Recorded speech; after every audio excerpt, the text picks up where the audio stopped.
It's been breaking records for a number of nominations for a non-English language film at both the Golden Globes and the Oscars. At the Oscars, it's up for 13 awards, the most this year, including Best Picture and Best Director. So why is this movie so terrible?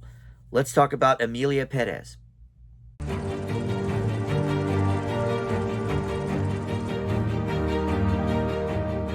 Hey guys, Dan here. This is Dan Reviews It. Welcome to my movie review for Emilia Perez. This is streaming on Netflix now. It's up for 13 Oscars, including Best Picture, Best Director, some of the acting nods, and some of the technical awards as well. But boy, this is a stinker, and we'll get into why. I can't believe this would be up for any awards at anything other than the Razzies, to be completely honest. But we'll talk about it here in a moment. First, let me welcome you back to the channel. If you are one of my subscribers already, you know that I normally do not start my videos with such vitriol, but this one deserves it, and we'll find out why here moving forward. But if you're not one of my subscribers, please consider clicking that subscribe button and the notification bell too, so you get the alerts for all my video drops. I've already reviewed about half of the Best Picture nominees, including A Complete Unknown, The Brutalist, and Wicked. And I've seen all of them now. I just have to get the reviews up for them. But this one could not wait. I had to get my thoughts out on this one for sure. So I decided to put this one up. But you can comment below on this video too, because I'm curious. I'm in a few movie groups on Facebook, and I've posted about this, and the conversation has really gone back and forth. Nobody really loving this movie, but some people saying, oh, it's okay, it's fine, whatever. Now, to me, okay and fine doesn't mean 13 nominations at the Academy Awards, but certainly a lot of these, I think, are questionable, and we'll talk about all of this here. First, let's talk about the plot of the film. So this follows a Mexican cartel leader played by Carla Sofia Gascon, who enlists a lawyer played by Zoe Saldana to help the cartel leader to disappear and transition into a woman.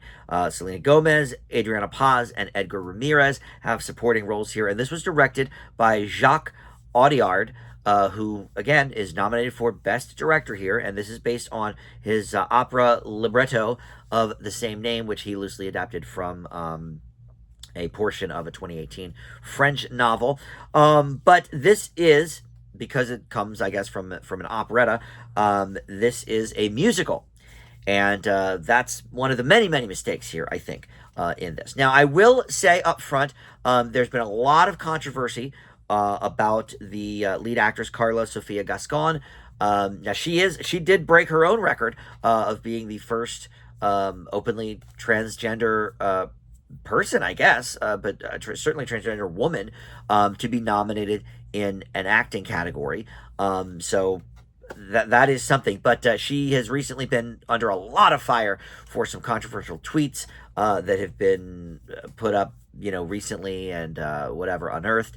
So she's kind of off the the interview trail and the campaign trail for this movie and her nomination. But look, this is regardless of that. I don't really care as much about that as I care about the end product of the film, and the film is a disaster. So the only thing I can say in the positive is that Zoe Saldana really is giving her all here. I don't really discredit her nomination.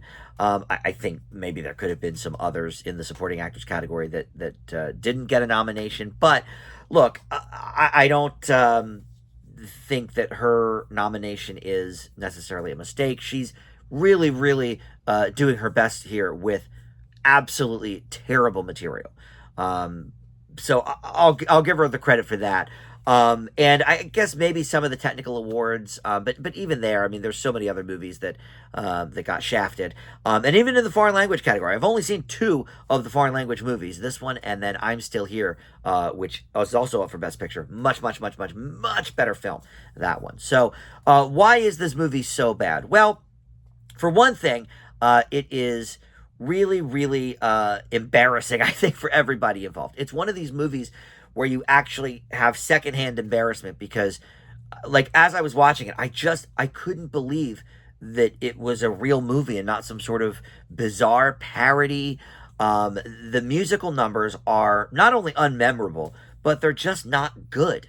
The choreography is okay, I guess. I'm focused more, I guess, on the lyrics and the singing. The singing is not great.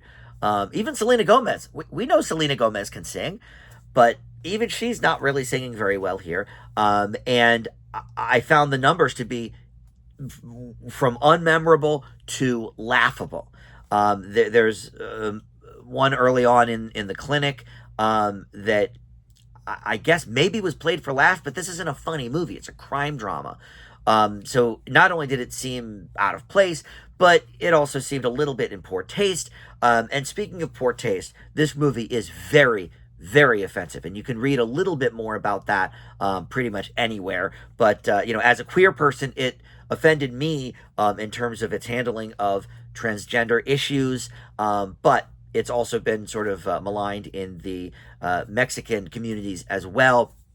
Really, some disparaging things in this movie, and some awful, ugly stereotypes about both Mexican culture and transgender community. And it's funny, in some of those Facebook groups, a couple of people said, oh, well, it got nominated so much because the Academy wants to seem, progressive, and so they wanted to nominate a movie with a heavy trans leaning. That's fine, but then where was Will and Harper at the documentary nominations? Didn't get any. And there's a much, much better and much more realistic portrayal of a transgender person, and what it means to sort of transition and how the world views them, and et cetera, et cetera. And I didn't love that documentary. I didn't give it an A or anything. I think I gave it a B, but still, it's much, much better than this. So I take so much issue with this movie being nominated because it's really, really terrible. The plot, let's talk about that for a second, shall we? At some points, it doesn't really make a lot of sense. There's a lot of plot holes here. And then the acting, again, Zoe Saldana doing her best, certainly. But I found Maria, or what's her name? Carla Sofia Gascon. I found her to be not that impressive, to be honest. A little bit stiff and wooden in her performance. So I don't know why she got nominated. I mean, there's certainly a lot of best actresses, I think, that were left out of the nomination process to give her this nomination that, to be honest, is not deserved. This movie is really, it's bad on every level.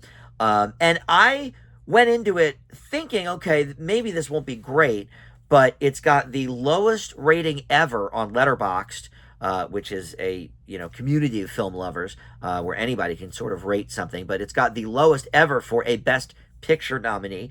And on Rotten Tomatoes, it's got a 72, I think, with critics, which is not bad. Not great for a Best Picture nominee, but not bad overall. But the popcorn for the audience is at 17% for this movie. This movie is not liked, and I can see why. It is, in my mind, certainly the worst Best Picture winner, maybe not ever. I haven't seen all of them, but I've certainly seen all of them in the last 15 years, and many, many others over the course of the lifetime of the Oscars. And this is by far the worst I've ever seen. That's for sure. I am shocked that this got so many nominations. Every year, Netflix pushes hard for one of their pictures. Mank, another one I didn't really care for that much. Roma, The Irishman. All of these are sort of in the C to B range for me. Netflix has not put out a worthy Best Picture nominee, in my opinion, maybe ever. But look, any of the Netflix original movies in 2024, I think would have been better off as a Best Picture nominee than this. Beverly Hills Cop 4, Axel F. Absolutely. Put that up for Best Picture over this. This is garbage. I leave Emilia Perez with an F. It is absolutely one of the worst movies of the year. I'm just stunned at the whole thing. Please comment below with your thoughts if you saw this movie. Thank you for watching Dan Reviews It, and I will see you next time.